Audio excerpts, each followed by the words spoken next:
हमें तो लूट लिया मिलके हुस्न वालों ने, काले काले बालों ने, गोरे गोरे।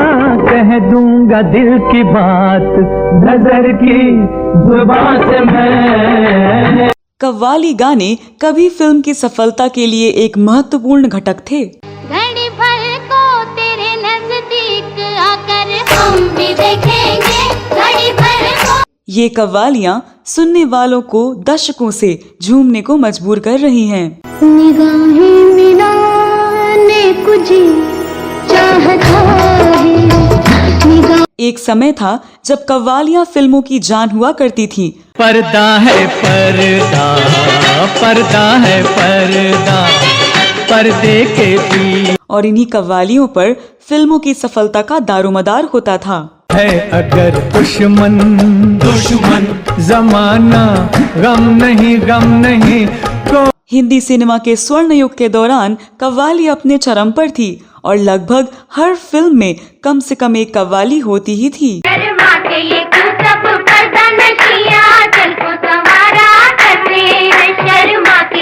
वैसे तो फिल्मों के लिए एक से बढ़कर एक कव्वालियां बनी हैं, लेकिन इस वीडियो में उस कव्वाली के बनने के बारे में बात करने जा रही हूँ जिसे फिल्मी कव्वालियों की सिरमौर कव्वाली कहा जाता है। आखिर क्यों वह कव्वाली कव्वालियों की सरताज कही जाती है और कैसे वो कव्वाली आज तक लोगों की जुबान पर है, तो चलिए वीडियो की तरफ।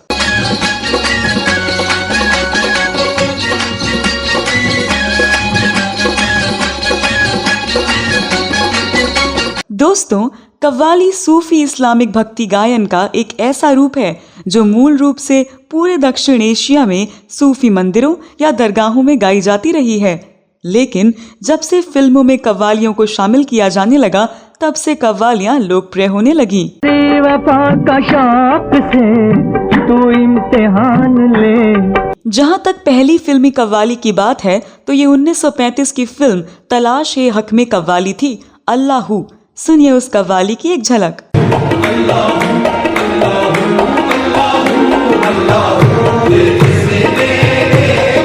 इसके बाद एक बहुत ही लोकप्रिय कव्वाली 1945 की फिल्म जीनत के लिए बनी, जिसके बोल हैं आहें ना भरी, जिसमें नूरजहां, कल्याणी और जोहरा ने आवाज दी थी।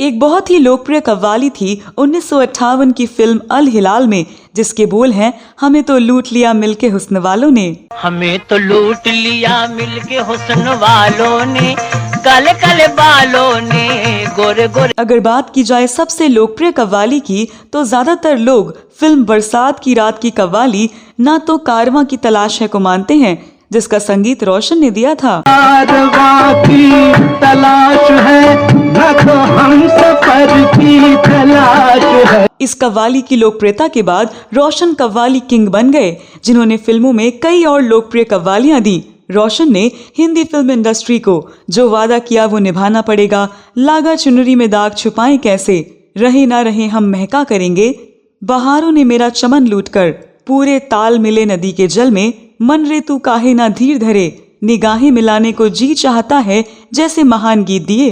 निगाहें मिलाने कुछ चाहता है, लगा चुनरी में दाग छुपाऊं कैसे, लगा चुनरी। लेकिन रोशन साहब ने हिंदी सिनेमा को जो कव्वाली दी, उसका दूसरा कोई उदाहरण नहीं है। फिल्म बरसात की रात की उस कव्वाली के बारे में निर्विवादित ढंग से हर कोई मानता है कि ना इससे पहले ऐसी कव्वाली आई और ना ही इसके बाद।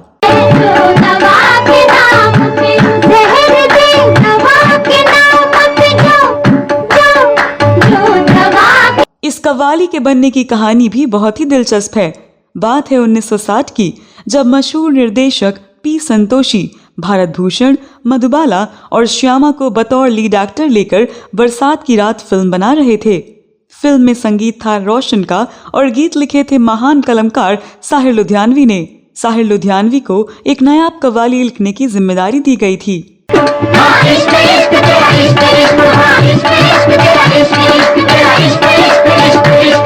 साहिर लुधियानवी ने ऐसी कव्वाली की रचना की जिसमें न केवल उर्दू बल्कि ब्रज, हिंदी, पंजाबी और फारसी जैसी तमाम भाषाओं को अपनी जादुई लेखनी में इस तरह पिरोया गया कि जब आप कव्वाली को सुनते हैं तो लगता है कि किसी ने जिंदगी और इश्क का फलसफा आपके सामने निचोड़ कर रख दिया हो। जान इश्क है, इश्क सरमद, इश्क ही मंसूर है, इश्क मूसा, इश्क को है तूर है। इस कव्वाली को रोशन साहब ने राग कलावती से खूबसूरती से सजाया, जिसे मोहम्मद रफ़ी, मन्ना डे, आशा भोसले, SD बातिश, सुधा मल्होत्रा जैसे महान गायक गायिकाओं ने अपनी आवाज देकर अमर कर दिया। हाथ को बुत और बुत को देवता करता है इश्क, इंतहा यह है कि बंदे को खुदा। रोशन साहब ने बहुत ही बारीकी से हर भाषा को उसी अंदाज में गवाया जैसा उसका उच्चारण होता है। इस कव्वाली की रिकॉर्डिंग के लिए फेमस स्टूडियो को पूरी रात के लिए बुक कराया गया ताकि रिकॉर्डिंग के दौरान कोई शोर शराबा ना हो। उस दिन इस कव्वाली का रिहर्सल हुआ और रिकॉर्डिंग के लिए सभी गायकों से कहा गया कि वे सभी शाम 7 बजे तक स्टूडियो तैयार होकर पहुंच जाएं। बताया जाता है कि इसकी रिकॉर्डिंग से पहले लगातार 12 घंटे रिहर्सल चला था। गौतम का और मसीह का अरमान इश्क है, ये कायनात जिस्म है। मोहम्मद रफ़ी साहब, मन्ना डे, आशा भोसले, SD बातिश, सुधा मल्होत्रा जैसे देश के प्रसिद्ध गायक गायिका तय समय पर स्टूडियो पहुंच चुके थे। रिकॉर्डिंग के लिए 80 साजिंदों को बुलाया गया था। वहां 20 से अधिक टेक्नीशियन भी मौजूद थे ताकि किसी तरह की तकनीकी दिक्कत ना हो। प्रसिद्ध रेडियो अनाउंसर अमीन सयानी के अनुसार ये कव्वाली राग कलावती से सजी थी और कव्वाली का अंदाज पाकिस्तानी कव्वाल मुबारक अली फतेह अली के अंदाज की तरह रखा गया। रात को जैसे ही सारी सड़कों पर सन्नाटा छा गया, स्टूडियो के भीतर रोशन साहब ने रिकॉर्डिंग की इजाजत दे दी। सभी गायकों और साजिंदों ने पूरे भक्तिभाव के साथ इस कव्वाली को गाया। सभी गायक और साजिंदे इस कव्वाली को गाने में इतने मग्न थे कि उन्हें इसका एहसास ही नहीं रहा कि रिकॉर्डिंग सफलतापूर्वक पूरी हो गई है।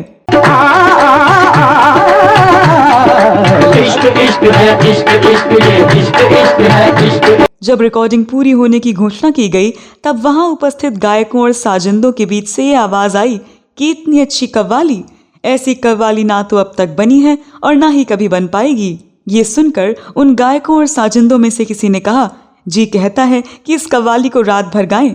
इस बात का बाकी लोगों ने समर्थन किया। कई लोग बोल पड़े, वाकई ऐसा लगता है इस कव्वाली को रात भर गाएं, पता नहीं कब ऐसी कव्वाली गाने को मिले। इसके बाद सभी लोगों में इस बात की सहमति बन गई कि वे इस कव्वाली को रात भर गाएंगे, लेकिन तब तक रोशन साहब वहां से जा चुके थे। इस पर मन्ना डे ने आशा भोसले से कहा, आशा जरा नीचे जाकर देखो, रोशन साहब चले तो नहीं गए। उनको रोक कर कहना कि हम सब इस कव्वाली को रात भर गाएंगे, इसकी व्यवस्था करा दें। आशा भोसले जब नीचे गईं तब देखा कि रोशन साहब गाड़ी में बैठ चुके हैं। आशा भोसले ने रोशन साहब को आवाज दी। रोशन साहब ने देखा कि आशा भोसले हाथ हिलाकर कुछ कह रही हैं। रोशन साहब कार से बाहर निकले और पूछा कि क्या बात है। आशा भोसले ने कहा, रोशन साहब आज रात कोई घर नहीं जा रहा है, सबने तय किया है कि हम सब रात भर कव्वाली गाएंगे। रोशन साहब ने फेमस स्टूडियो में रात का कामकाज संभालने वाले स्टाफ से कहा, हमने पूरी रात के लिए स्टूडियो बुक कराया हुआ है, हमारे लोग रात भर स्टूडियो में रहेंगे। इसका इंतजाम कर दो कि रात में जरूरत पड़ने पर चाय आदि मिलती रहे, जो भी खर्च होगा मैं दूंगा। इसके बाद सारे लोग पूरी रात कव्वाली गाते रहे। कव्वाली गाते गाते सुबह हो गई। कुछ गायक और साजिंदे तो सुबह वहां से निकल गए, लेकिन तब भी काफी लोग रह गए और सब सुबह 9 बजे तक गाते बजाते रहे। इस कव्वाली का जादू आज तक इस कारण से बरकरार है क्योंकि इसे लिखने वाले से लेकर इसे संगीत देने वाले और इसे गाने तथा इसमें बजाने वाले सभी ने इस कव्वाली को चैलेंज की तरह लिया और अपना सर्वश्रेष्ठ दिया। अल्लाह रसूल का फरमान इश्क है, यानी हदीस इश्क है, कुरान इश्क है। जहां मन्ना डे ने क्लासिकल सिंगिंग का जादू बिखेरा है, उधर आशा भोसले और सुधा मल्होत्रा एक दूसरे से आगे निकलने की होड़ करती नजर आती हैं।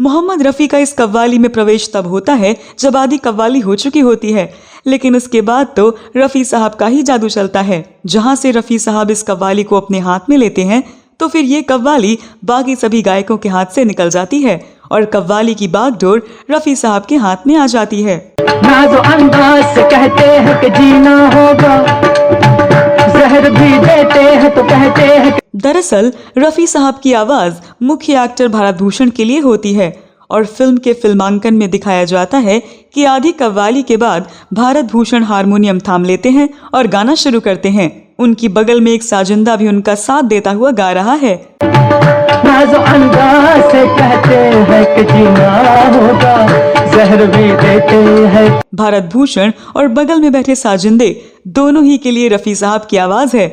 और हैरत अंगेज बात है कि एक ही वक्त में जब रफ़ी साहब भारत भूषण के लिए गाते हैं तो उनकी आवाज़ भारत भूषण पर अलग लगती है, और ज्यों ही वो साजिंदे के लिए गाते हैं तो उनकी आवाज़ बिल्कुल अलग लगती है।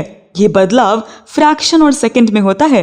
ऐसा कैसे हो सकता है कि एक ही गायक एक ही समय में दो लोगों के लिए बिल्कुल अलग अलग अंदाज में गाए? कहते हैं कि जीना होगा, जब मैं पीता हूँ तो कहते हैं कि मरता भी नहीं, जब मैं इस कव्वाली की रिकॉर्डिंग के दौरान दुनिया ने देखा कि उस समय के महान गायक और साजिंदे 24 घंटे बिना थके हुए इस कव्वाली को गाते रहे, और स्टूडियो से निकलने वाले हर एक की जुबान पर बस यही बात थी, ऐसी कव्वाली ना तो बनी और ना आगे कभी बनेगी।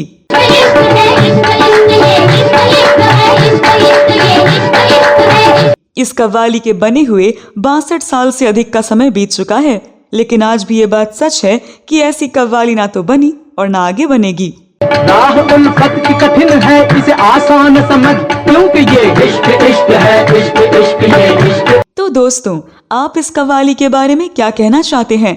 आपको कौन सी कव्वाली सबसे अच्छी लगती है? ये वीडियो आपको कैसा लगा? इस बारे में आपके पास कोई और जानकारी हो तो कमेंट बॉक्स में अवश्य लिखें। अगले वीडियो में मैं फिर फिल्मों, गीतों और फिल्मी हस्तियों से जुड़ी कोई नई कहानी या जानकारी लेकर हाजिर हो जाऊंगी। तब तक के लिए नमस्कार।